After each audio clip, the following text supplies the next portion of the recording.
Once upon a time, in a faraway kingdom ruled by Tsar Berende, the royal palace stood in the center of a magnificent orchard. Among the many trees was a wondrous apple tree that bore golden apples, treasures more radiant than the sun, glowing softly even at night. One morning, the Tsar discovered that someone had been stealing these precious apples. Furious and troubled, he sent guards to watch the orchard. They kept their eyes wide open all night, yet no thief appeared. But every morning more apples were missing. The Tsar grew so upset that he lost his appetite in his joy. Seeing their father so sorrowful, his 3 sons vowed to help. The eldest volunteered to guard the orchard. He arrived early in the evening, determined to stay awake. But as the night deepened and the cool breeze whispered through the leaves, he fell fast asleep.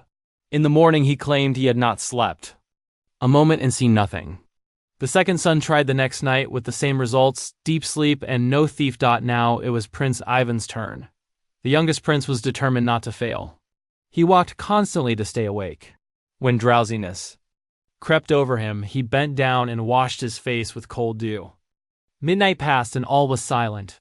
But then Ivan noticed a faint glow in the orchard. It grew brighter and brighter until the entire orchard shone as if lit by sunrise. From the darkness, a magnificent creature appeared, the FireBird, with feathers like living flame. It fluttered to the golden tree and began plucking the shining apples. Ivan crept closer and grabbed its tail. But the FireBird spread its burning wings and soared into the night, leaving behind only a single glowing feather. In the morning, Ivan presented the feather to his father. The Tsar's sorrow lifted, and he marveled at the feather's light. But awe turned into longing. He wished to see the FireBird in all its glory. So he summoned his sons and commanded them to journey into the world, find the FireBird, and bring it back. Each brother set out in a different direction. Prince Ivan traveled to many lands until he reached a wide field where a tall pillar stood. On it were carved these words: "Whosoever rides straight ahead will be cold and hungry. Whosoever rides to the right will be safe and sound, but his horse will perish. Whosoever rides to the left will die, but his horse will live." Ivan chose the right path, hoping to survive even if he lost his horse. For 3 days he rode onward. Suddenly, a huge gray wolf leapt out of the forest and said, "Prince Ivan, you knew your horse would die. Why have you come this way?"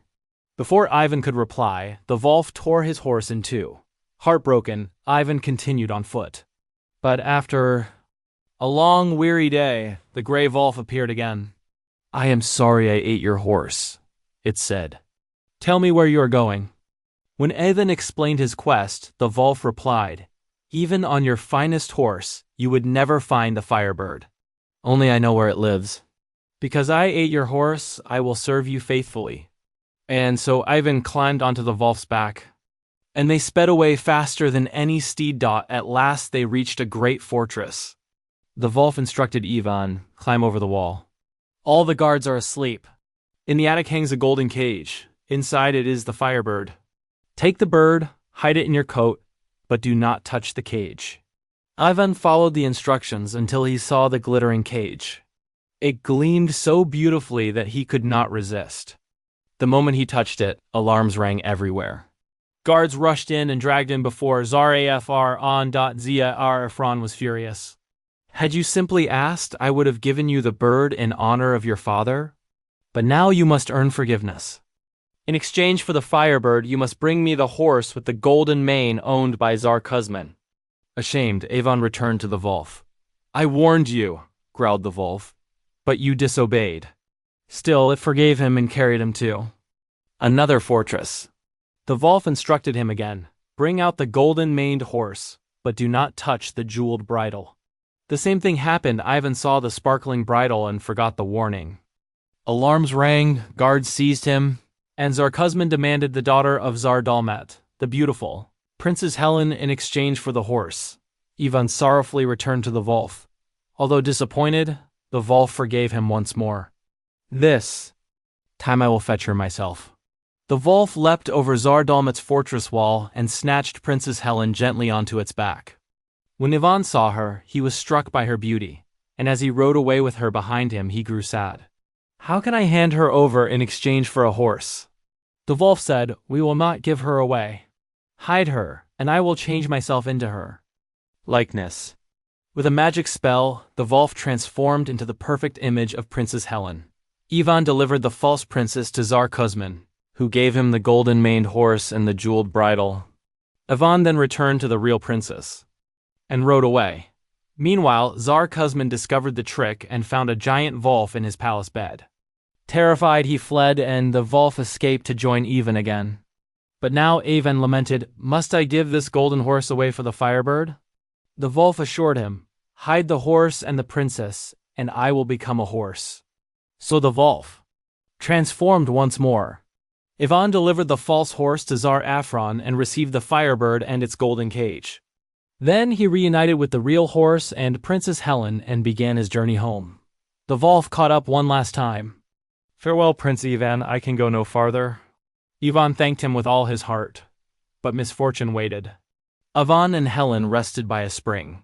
His jealous brothers, who had found nothing in their travels, discovered him asleep with the FireBird, the golden horse, and the beautiful princess. Envy consumed them. They killed Ivan, took all his treasures, and rode home, warning Helen to stay silent. Soon the Grey Wolf sensed danger and found Ivan's lifeless body with crows circling overhead. The Wolf caught a crow's chick and demanded that the mother crow bring magical waters, still water to heal wounds, sparkling water to restore life. The crow obeyed. The Wolf sprinkled Ivan with the still water, closing his wounds, then with the sparkling water. Ivan stirred and opened his eyes. "What a deep sleep I have had," he said. "Yes," said the Wolf, "and without me you would never have awakened." The Wolf rushed off, overtook the wicked brothers, and tore them to pieces. Then it bid farewell to Ivan forever. Prince Ivan returned home with Princess Helen, the FireBird, and the golden-maned horse. Tsar Berend rejoiced, though he mourned his two elder sons. Soon, however, joy filled the palace again as Prince Ivan and Princess Helen were married. The FireBird soared above the kingdom, its radiant light blessing their happiness, and they all lived in peace and joy ever after.